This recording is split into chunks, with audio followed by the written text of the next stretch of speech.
let's talk some spoilers.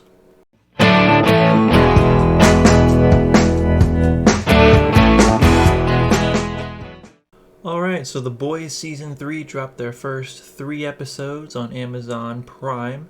And now, I've already talked about the episodes in a non-spoiler fashion in a previous video, but in this video, we're going to be talking about every single thing that happened. So if you haven't seen the episodes and you are worried about all the spoiler details like I would be, go ahead and add this video to your favorites list and you can come back and we can talk about some spoilers together once you've seen them. But for those of you that have seen the episodes, let's get to it.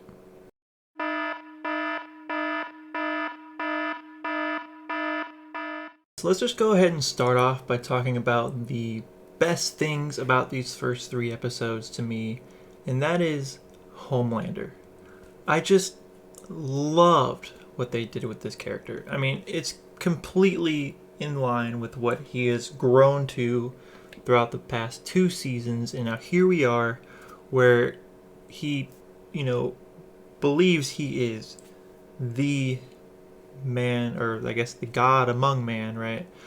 And he had this opportunity with Stormfront to essentially seize control of the world. And then Stormfront got turned into Anakin Skywalker, right? Which her makeup was awesome. I'll give him that for sure. But he lost that, right? He lost her. She ended up killing herself too. But he lost everything that he was going for. And you just see him. Anthony Starr, I think, is the guy that plays him. His performance there, when he's just like another thing that, irritates him, you just see it kind of crack a little bit on the inside. And then when he just goes on TV and he's like, screw you guys, basically, right? It was incredible. And I thought for sure he would be done, I mean, that's what all of us would have assumed. But then his numbers go up and he gets so happy, right? Homelander is a very, very, very broken man. And he's a broken man with a lot of power. And damn, is it hard to watch, but I love every freaking second of it. And, speaking of Homelander, we also have this situation where Starlight and Homelander are now co-captains of the Seven. Now, I saw this and I was like, it's okay, whatever, obviously they're putting this in here for some tension for Starlight and Homelander to have. Well, more than they already have, I guess. But again, it adds to that struggle that Homelander is going through. He's losing authority, right? And that just eats away at him. And so he's doing everything he can to just get payback at Vought and Starlight. One of which those things bringing back her rapist to the Seven, and that is the Deep. But also with the Deep, making him aware of the fact that he's still Homelander's bitch, right? Making him eat Timothy the squid. That was really hard to watch too, and that wasn't even really gruesome. It was more just like, I don't necessarily care for the Deep as a person, but even I'm like, that's pretty messed up.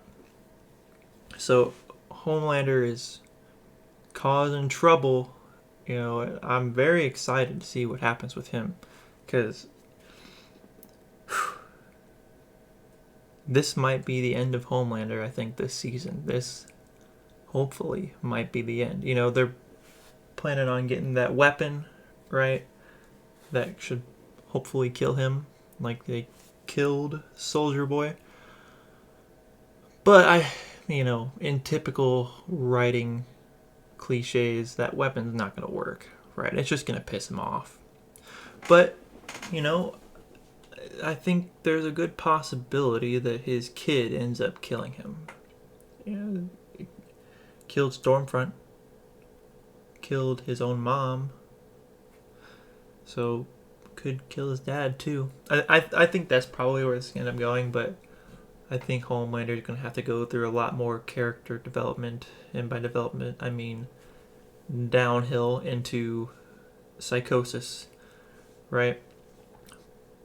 But I'm very excited to see where this ends up going, because Homelander is one of the best villains I've seen, just from a character perspective. And yes, he is just another evil Superman, but he is a really, really, really well written evil Superman.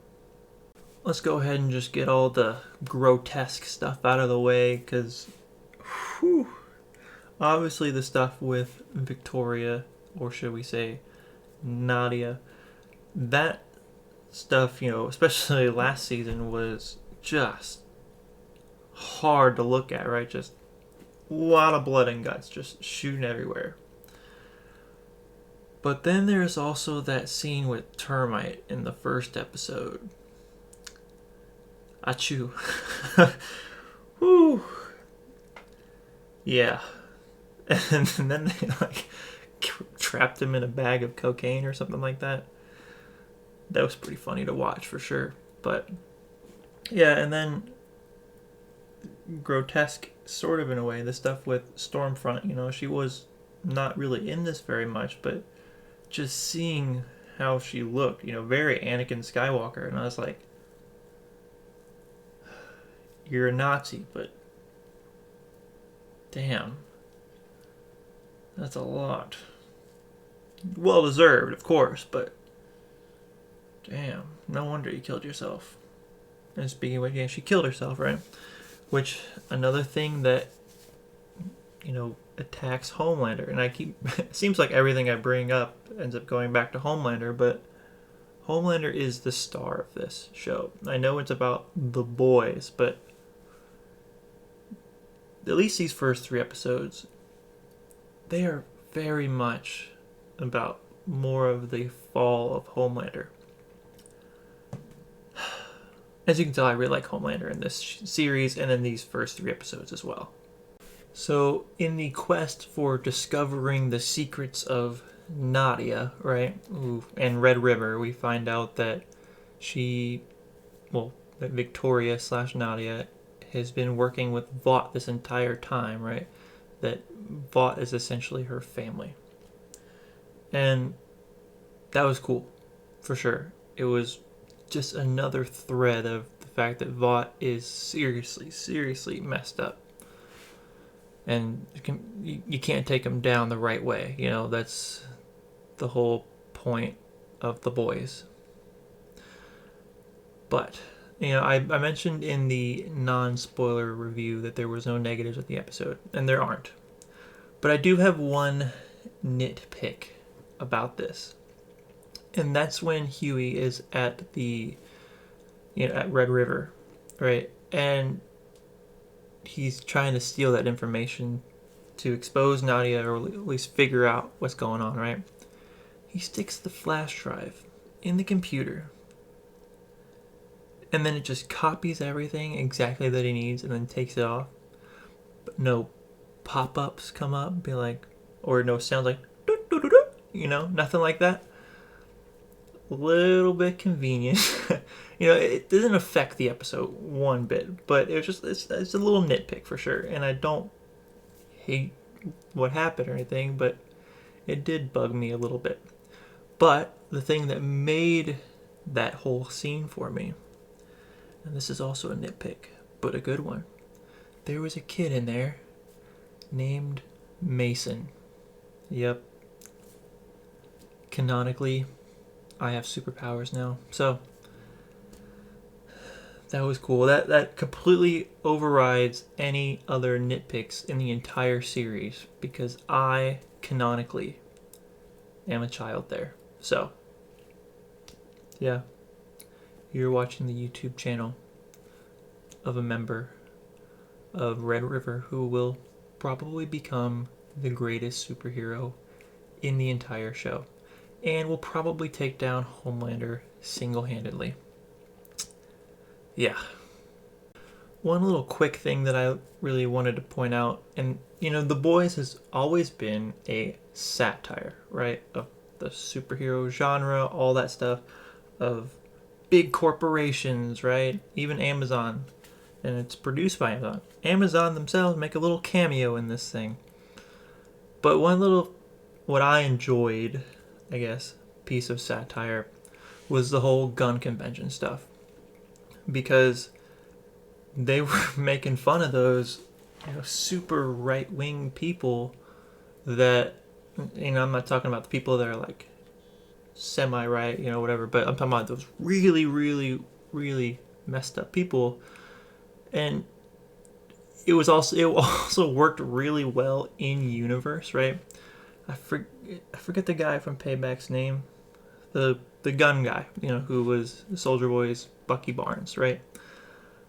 He was talking about, I'd have to rewatch, I don't remember what he was saying exactly, but he was talking about Vought being, like, taking away their guns or something like that. But he also works for Vought.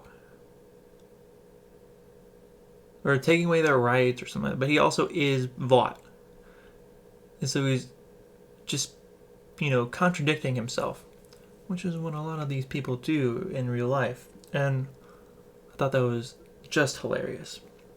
Not a big thing, but for me, as a middle of the road type person, I like it when they take shots at those extremes on either side, but in this case, it was clearly on the gun-wielding right. But yeah, so satire is as good as always in The Boys. Another one of those, mysteries, right, that I talked about in the non-spoiler video was his mother's milk, right? He's got something going on with Soldier Boy. We don't know until, I believe it's episode 3, that Soldier Boy killed his family. It's hinted at with talking about his father died hunched over a desk obsessing over a dead man. And I was like, okay, it was probably Soldier Boy. But I wasn't exactly sure why he was obsessed. I thought maybe it might be a fan thing. Nope, it's not a fan thing, I can tell you that. So I think that's just going to add more character, right, for when inevitably Soldier Boy comes back. Because we're going to get Mother's Milk getting his, revenge on Soldier Boy. And I have a feeling that Soldier Boy probably will have no recollection of killing his family. It'll just be like, okay, So it's going to add a lot of drama, and I'm very excited to see where that goes. And I really, really like what's going here, and I'm so excited for the 4th episode. Alright, some of the last couple things I want to talk about here is, 1, Butcher gets some superpowers, and that was incredible. Incredible because Butcher hates soups, right? With a passion. And he's so desperate to get to his goal of beating Homelander and finding this Soldier Boy that he stoops to the level of taking V-24. Again, it's character. It's all character.